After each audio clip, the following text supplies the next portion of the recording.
Evening. It is good to see everyone this evening. As we have been, we're going to continue looking at background history that helps us understand the Bible better. Particularly, we're looking at things leading up to the time of Christ that are going to really help us understand the environment Christ came into and the responses of different people to him. So let's briefly review where we were at as we concluded last week. And as always, comments, questions are very, very welcome.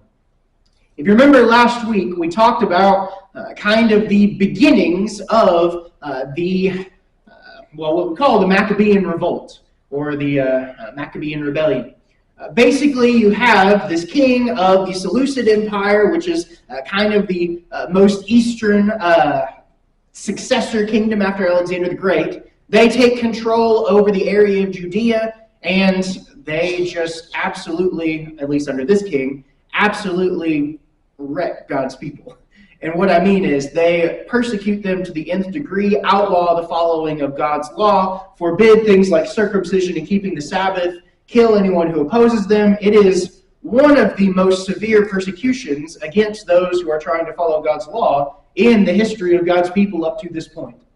And so eventually, as we have talked about, once you try and force your culture on someone, well, you eventually push people to a breaking point, usually. And just such a breaking point happens. You have an older priest who is asked to sacrifice to Zeus by one of these Seleucid officials. He does not. Instead, he kills the guy who asked him to do so, as well as one of his fellow Jews who was going to make the sacrifice.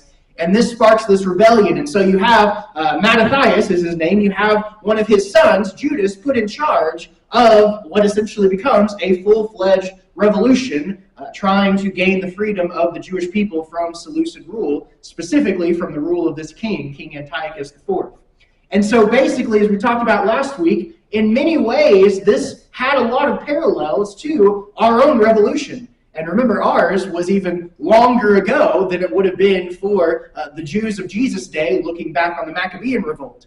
Basically, what you have tyranny, you have people rising up against tyranny, you have an era-defining moment where one individual in particular, we think about our founding fathers, for example, and the heroes that they still are in many ways in our culture as Americans. We have this one individual in particular, as well as we're about to see, his brothers standing up and leading this revolt, and against very, very large odds, defeating, ultimately, the Seleucid overlords, if you will, driving them out, and, as we see up here depicted, even restoring the sanctity of the temple in Jerusalem. This is where, as we talked about last week, the festival of Hanukkah comes from, that is still celebrated by many ethnic Jews today. It is a festival celebrating, remembering, ultimately, this cleansing of the temple by Judas Maccabeus. And so we talked about how, as this revolution progresses, this is, in many ways, for at least this part of their history as Jews, this is the defining moment. This is the defining revolution. And that's where we pick up as we continue today. So we got to the point where they've been able to cleanse the temple. They've been able to drive out the Seleucids to a certain point. Now let's see what happens next. But, of course, as we are talking about this, we need to make a couple of things clear. We're talking about what we're titling the rise and fall of the Hasmonean Dynasty, or like we haven't talked about Hasmonean anything. What is that? That is simply another reference to the family of the Maccabees. So if you remember, I think I mentioned, you have Mattathias, who's that old priest who kind of starts everything off by refusing to make the sacrifice. Judas is one of his middle children, but he has 5 sons total. So you have Mattathias as the father, you have these 5 sons, one of which is the main leader for a long time, and then eventually several of those other sons will begin to take leadership positions, and then some of their descendants will begin. That family is known not only as the Maccabees, but as the Hasmoneans. So that's what we mean when we say the Hasmonean Dynasty. We're going to talk this evening about what happened in the aftermath of this family kind of taking over, being in charge. This, by the way, is the symbol. They actually made their own coinage for a little bit, their own money. This is the symbol of the Hasmonean Dynasty, specifically during this period that you see up here on the screen. But before we get into some of the specifics, I want to again bring us to a question like we've done for the last couple of weeks. I want us to be thinking about this question as we move through. What happens when people wield great political power in God's name? Now, I chose the wording of this question very specifically. Whenever we think about wielding great political power, I want us to go back in Israel's history. Who was the king of Israel when they came out of Egypt? Well, they didn't have a king, right? Who was the king of Israel when they first invade and take the promised land? They didn't have a king. Well, who was in charge whenever they were in the area of Palestine and they're trying to solidify their hold? Well, they have judges, but they don't have kings. And yet, even though they don't have kings during that whole time, who's the king? Well, in 1 Samuel, God says, they've rejected me from being king over them. Really, that whole time, the idea was, we are not going to have kings, meaning the Jews. From their perspective, the idea is, I don't want you, God, I don't want you to have kings. We're not going to have kings from the Jewish perspective. You're our king, God. Until that wasn't enough. So even though you do have some centralization, if you will, of political power in people like the judges or Moses or Joshua, you don't have full authority, if you will, in a political sense, being given to one individual until they reject God as king and say to Samuel, give us a king. And then begins this long string of one individual or one dynasty having great political power and wielding it supposedly in God's name. But did that always go well? And let's even expand out from the Jews' history for a moment. Can we think of other historical examples outside of the Jews in the Old Testament times especially? Can we think of other examples where people have wielded political power supposedly in God's name? Crusades. The Crusades is a very excellent example, right? We have multiple examples, especially, like you're saying, in Europe, in the Middle Ages and the Dark Ages as well. You have, even when you go back, we've been looking at Revelation, you go back just a little while after Revelation finishes to like the emperors, once Constantine legalizes Christianity and so forth. A lot of them said they were chosen by God and so forth. But let's just use the Crusades for a second. That's a lot of power that was wielded by the individuals who began the Crusades. How well did those turn out? Right? We still suffer. We still suffer. So I want this to be in the back of our minds. God never really liked the idea of people having a great deal of political power in his name, because it takes the focus away from what should be the focus, which is him. Now, we could get into the whole Romans 13 thing of the powers that be are there because of God and all those kind of things. We're talking about putting God so intimately in this idea that you essentially are using it as your legitimacy for whatever you want to do. Let's look at what happens as the Maccabean revolt continues, and we'll begin to kind of mull over this question and see why we're asking it as we move on. So we talked about battles being fought. We talked about all these different skirmishes and so forth. The Maccabees, in large part in this rebellion, are using guerrilla warfare tactics. Basically, they are hiding in the mountains and attacking, isolated forces of the Seleucids, attacking camps that are unguarded, things like that. Very rarely, only occasionally, do they have a pitched battle in the plains against the Syrian army or the Seleucid army. Most of the time, this is very much a war of attrition, where you are basically just trying to wear down the enemy without ever meeting them face to face. So Judas leads this fight for a while. You do have one battle that he loses because he does try and meet him face to face and it doesn't work. But then they go back to the guerrilla tactics, and so it keeps on going for a while. So then you have some political issues, and Antiochus eventually dies. And so for a little while, the Jews have kind of a break from fighting against the Seleucids.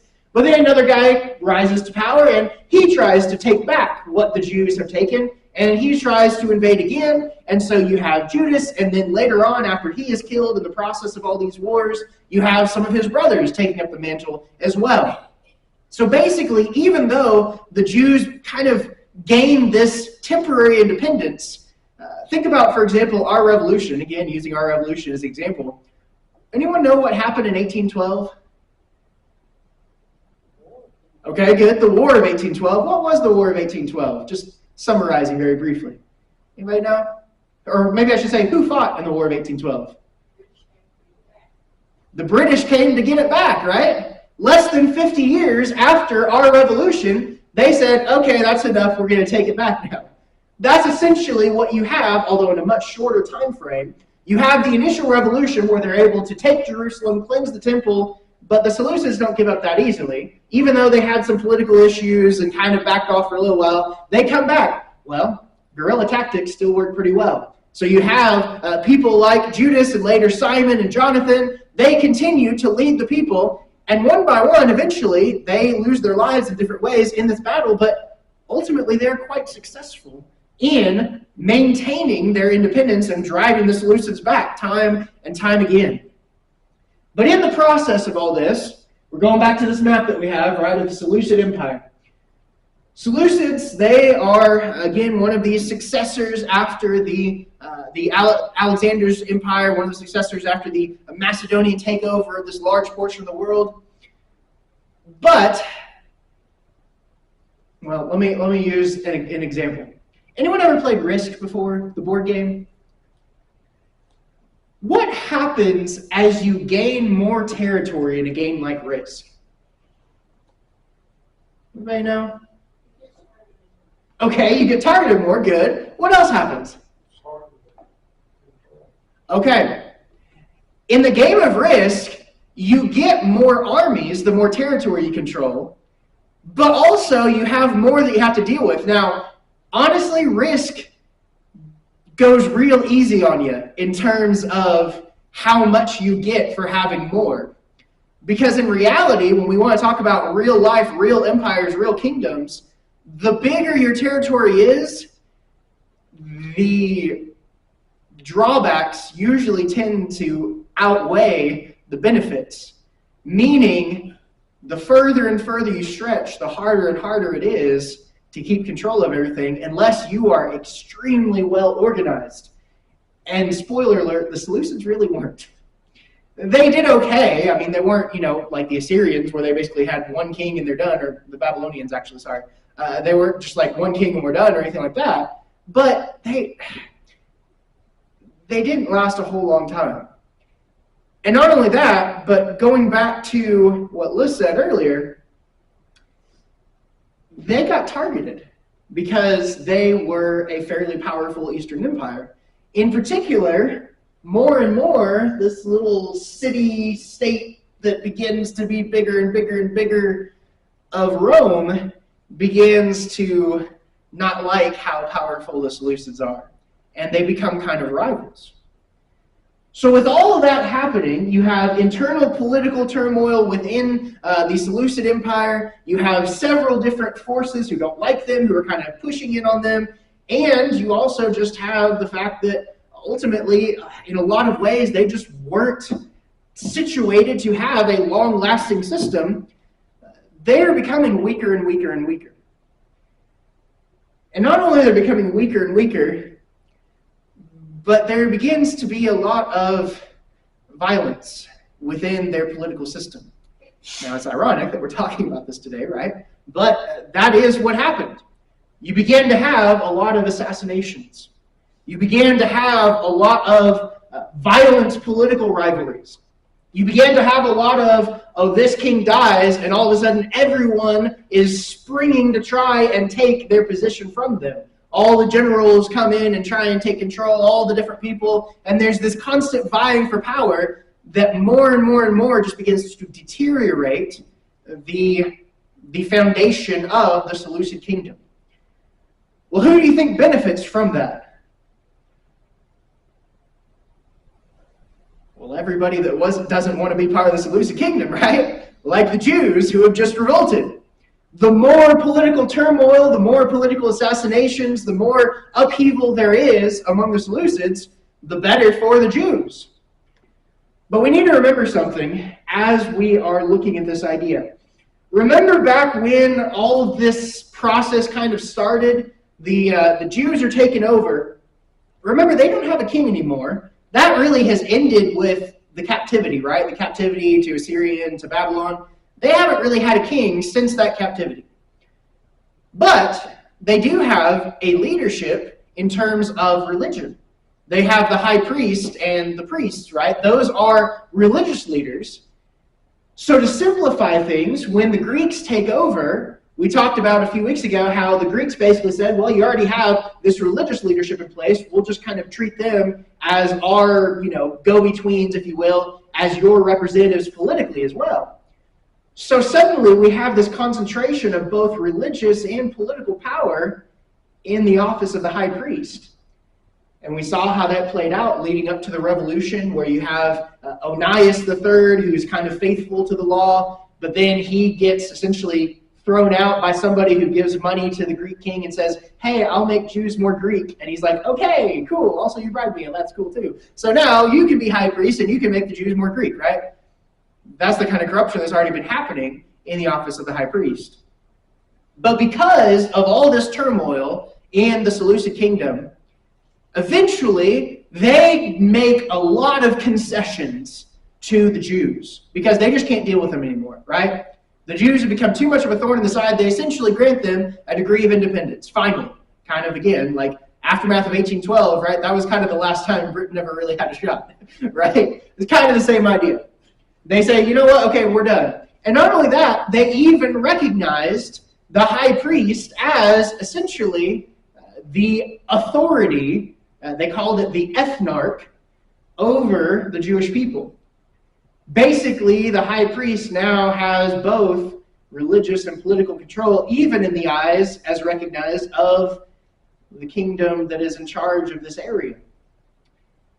And guess who became the next high priest after all these things began to stabilize a little more? Well, it's one of the Maccabees, one of the 5 brothers. Not Judas, he's died by this point in one of the battles, but it's one of the Maccabean brothers who becomes the high priest. He is appointed the high priest, not really because of his religious qualifications. He wasn't a son of Aaron or anything like that, by the way.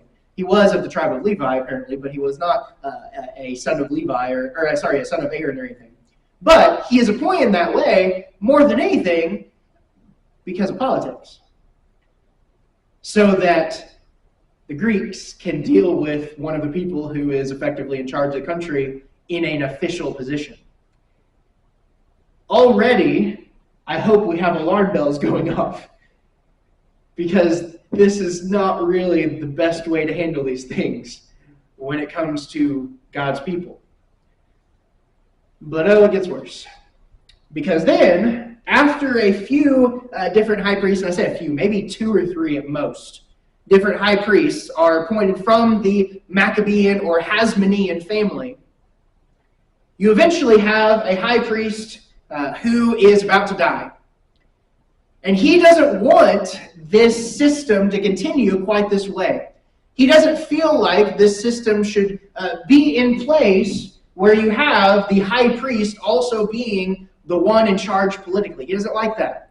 So he asks in essentially his will, back in those days, right, the leader, kind of the leader's descendants are the ones who take over. He essentially leaves the leadership of the country to his mother, and he leaves the high priesthood to his brother to kind of divide those 2 things, right? So he is about to die. He sets that as what needs to happen. He dies. Well, his brother, who's supposed to be high priest, this guy right here, his name is Aristobulus, he says, yeah, okay, he's gone. We're not doing that. Imprisons his brothers and his mother, lets his mother starve to death in prison, and takes on not only the leadership mantle and the high priesthood, but also is the first of the Hasmoneans to take the title of king. Now, remember what we talked about, how the Seleucid Empire slowly unraveled politically, and that was part of why the Jews were able to gain as much independence as they did? Well, guess what happens starting with Aristobulus on in the Hasmonean dynasty? All the same things.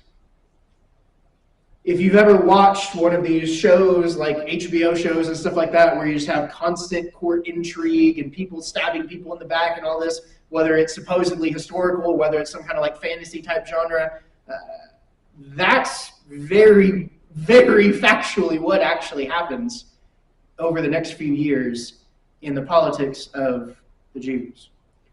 Constant assassinations and assassination attempts, constant executions of political rivals. Even it accelerates at a certain point when you have a couple of the descendants kind of vying for the throne. It even accelerates into civil war.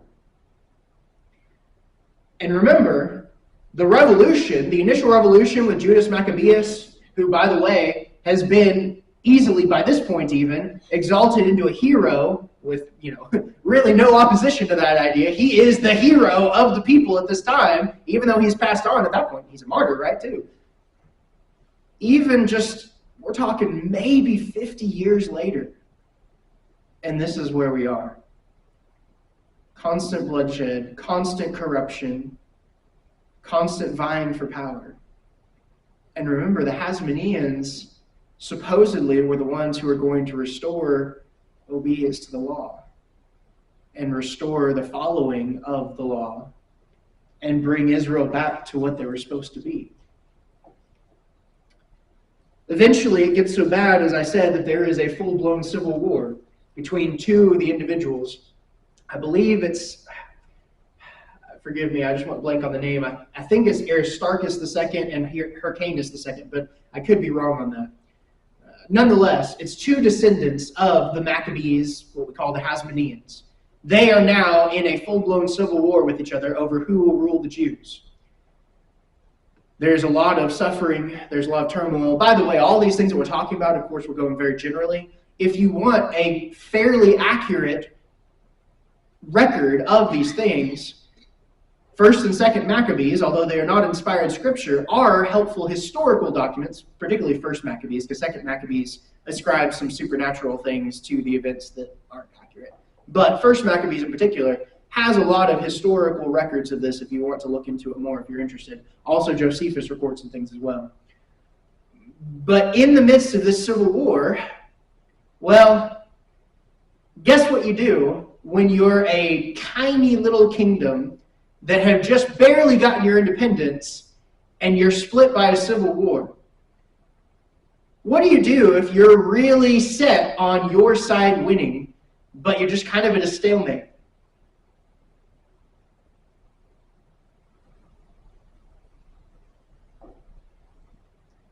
Tiny little country, don't have much at your disposal,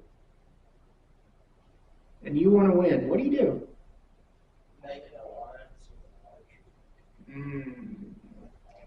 You make an alliance with someone more powerful.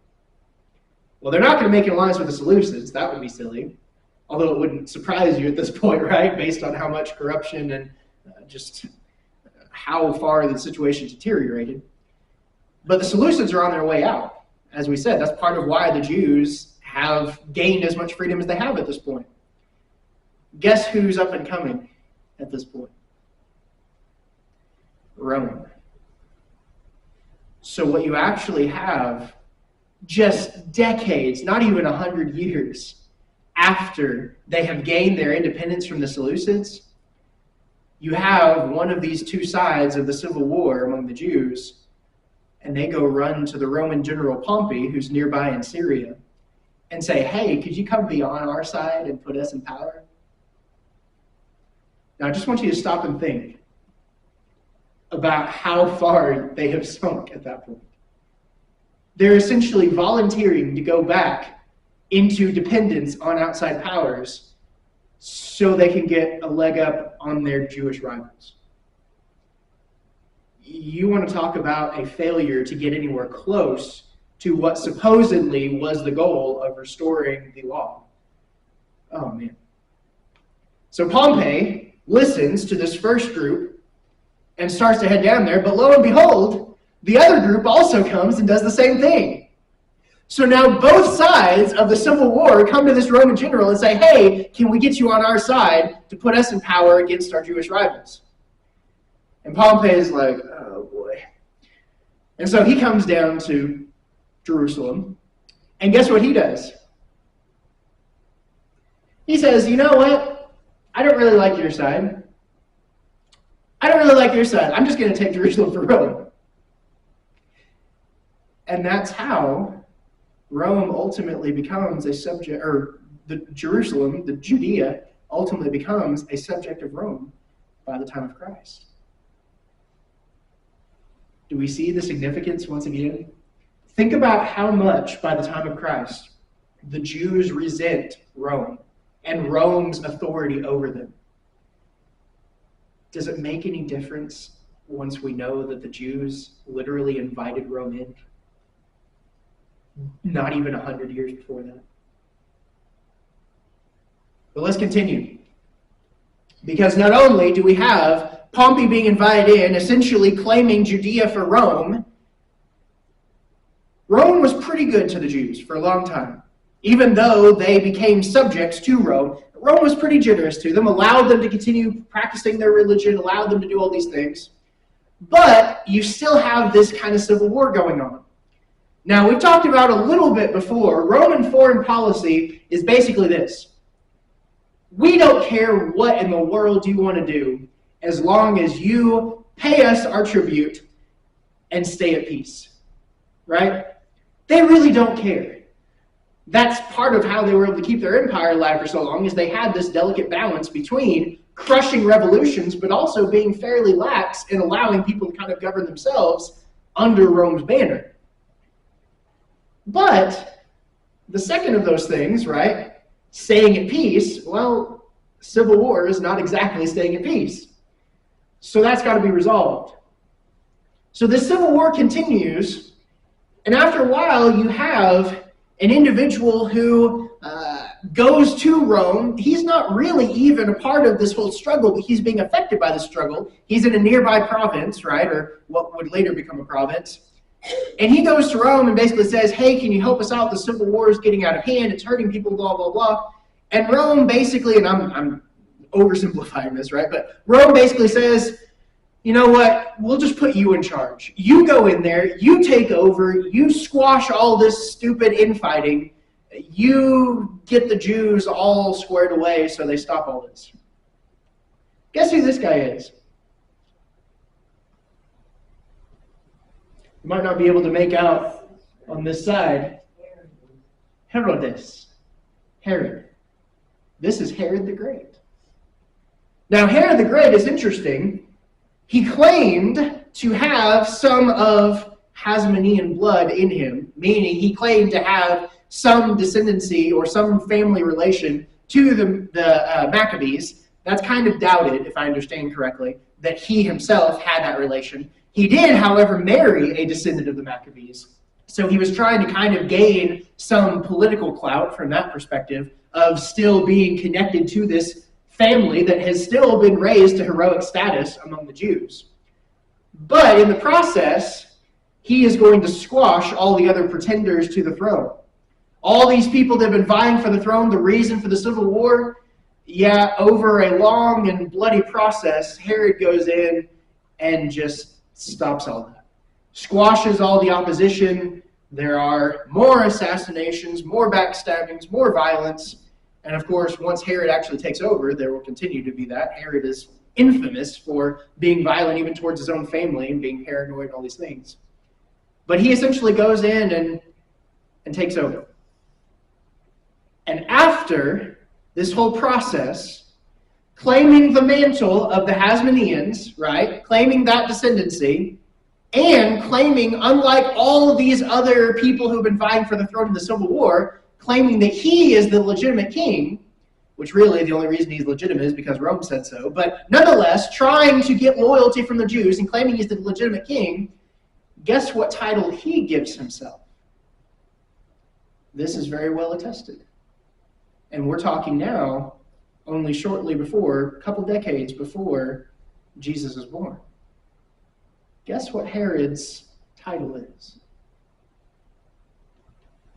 King of the Jews. An attempt not only to legitimize himself, and not only a continuation of the legacy of the Hasmoneans that started with Aristobulus I claiming the title of king, but also a signal that all of these other pretenders to the throne, they don't count. Only I am king of the Jews.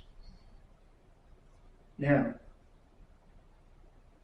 if only a couple of decades before Jesus' birth, if that, you have someone who has to quell a lot of rebellions and attempts to take the throne of the Jews, and he declares himself the king of the Jews, guess what happens when a child is born who is prophesied to be king of the Jews? Why do you think Herod had dozens, if not hundreds, of babies murdered? He's not doing this again, right? He has just had to quell multiple attempts at people taking the throne, at people trying to take his position as king of the Jews. So in his mind, this is just another one of these same attempts. So let's come back to our question as we wrap up. What happens when people wield great political power in God's name? Make no mistake, the Hasmoneans, the Maccabees, claimed they were doing all this for God. Claimed they were doing all this to be faithful to God. And I would argue that, at least in the beginning, when this persecution of the Seleucids is very strong, there is a sense in which many Jews are trying to just worship God, which they're not being allowed to do. But oh, how quickly it spirals out of control, and the focus becomes not on God at all, but just on the political power aspect. So what happens? Well, we don't just have to look at Jewish history. As we said, we can look at pretty much every nation, every country, every civilization.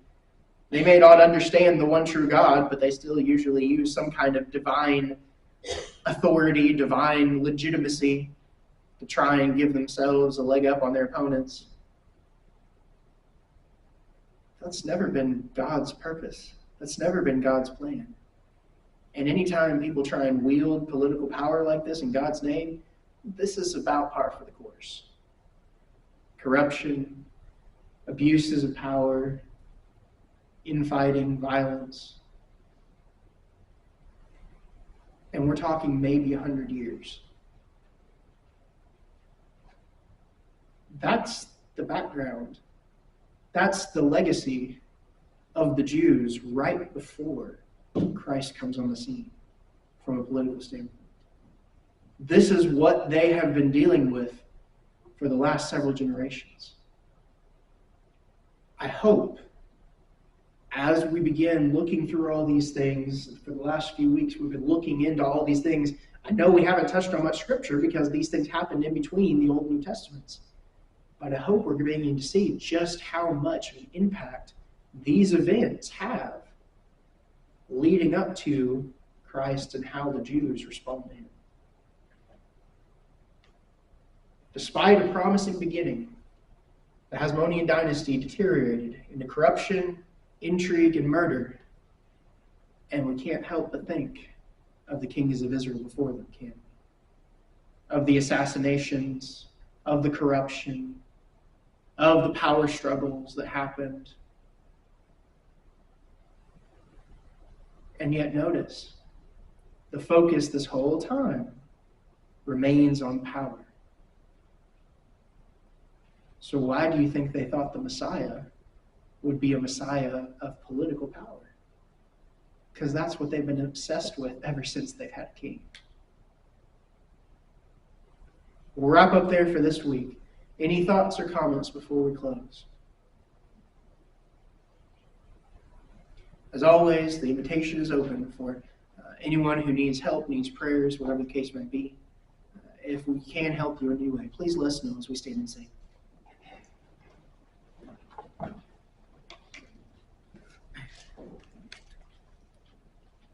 The voice of the Savior says, come. The cross where he died is inside.